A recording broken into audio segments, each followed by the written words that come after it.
Hi friends. The Pile squat is the strength move that we will be practicing today. You know, our class is based on breath, balance, and body work, and that body work is the strength moves. As we age, we lose muscle each year.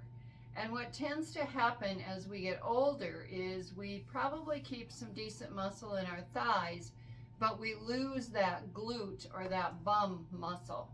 Sometimes women will say to me, oh, I got plenty of muscle back there. What we have is flesh back there, not as much muscle. So as we age, in terms of our mobility, it gets harder to get up out of the chair. So as I illustrate a lot of times for my in-person classes is, when older people are trying to get up, they have to do a little bit of that to stand. They need the momentum. And that's because they don't have the strength in the glutes. Or I sometimes say little old men start to wear suspenders because they lose their bum, and that's losing that muscle. So that's why it's so important that we take some time to work those big muscles and build them up to aid in our mobility and to keep us going. So that's why we are doing the Pile or the sumo squat today. And if you've done it before, you know there are a couple important things that we want to watch. We want to protect your knees. So what we don't want, I'll illustrate it in the chair here, is we don't want your feet so far in that when you do it, your knees are way out here. Do you see how I had to lean forward? Because it was putting so much pressure on my knees. So that's why when you set up to do this, you work to move your heels out a comfortable distance so that when you go down, your knees extend a little bit over, but it is less pressure on the knees. The other thing that I want you to be concerned about is also when we have weakened leg muscles, what happens is we tend to roll our knees in to help us get up. So I want you to focus on those knees moving back towards the wall behind you. Everyone in this group is in a different place. They might have knee issues, they might have not as strong, somebody is used to this kind of movement, but don't worry about where you're at. You are finding out today where you're at, what your body needs. And our goal in our time together is just to build that muscle. And we build that muscle through consistent exercise and consistent use. So when I do it in our 10-minute segment, I won't have the extra chair, or I won't be using a chair. I'll just be using it like I normally would. But I want you safe, I want you secure, and I want your form to be good, because if our form isn't good, we end up cheating. So one of the cheats that happens when people do either a regular squat or this wide leg squat is when our glutes think they can't do it, we hinge forward.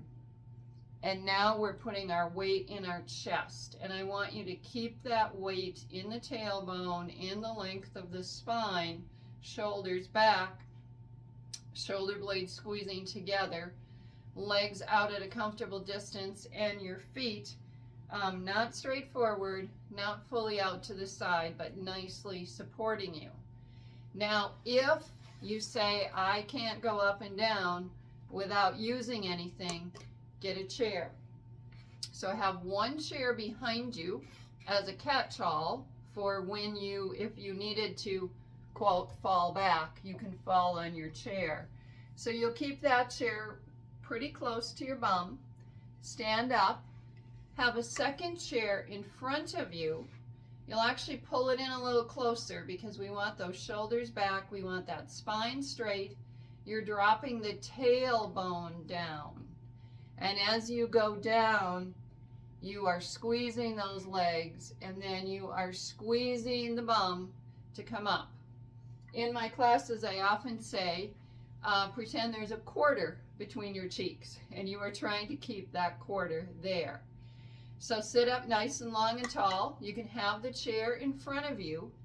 If you feel like you don't have the strength, come down to touching the chair and then slowly come back up.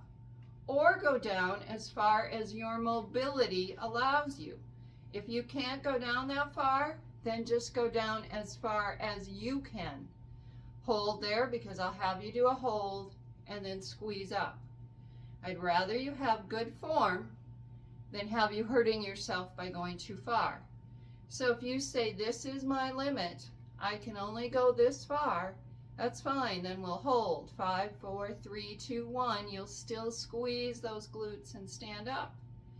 If you can get down a little further, but you need to have this assurance, then have your chair in front of you and come down. If your muscle mass is such that is even a struggle, and I don't know where everybody's at, but you have the chair in front of you and just work on raising up and sitting back down. Raising up, squeezing, and sitting back down to the chair. Make the movement work for you, but protect your knees, protect your joints. Only go as far as you're comfortable. We have 30 days together. Consistent effort will build muscle. I want to share that one of my students said last week, based on the 3 principles, breath, balance, and body work, and she is probably early 80s. She did say, I'm so excited because I'm not shuffling anymore when I walk. And that's because we've been increasing her endurance and her muscle mass. So that was thrilling for her, exciting for me, and I'm so happy to see those gains. So no matter where you're at on your journey, start where you're at, keep at it, and we'll get there. See you tomorrow.